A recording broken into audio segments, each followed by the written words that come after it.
गद्दारी। इस मिशन को एक ही योद्धा पूरा कर सकता है, उसका नाम है ओम।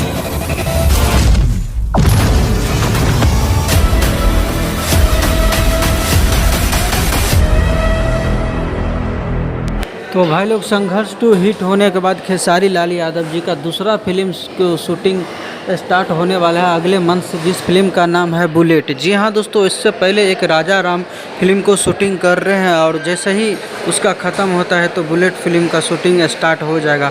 तो ऐसा ही इंटरेस्टिंग खबर पाने के लिए चैनल को कर लीजिएगा सब्सक्राइब और वीडियो को लाइक। मिलते हैं फिर से नेक्स्ट वीडियो के साथ, तब तक के लिए bye, take care, love you all, धन्यवाद दोस्तों।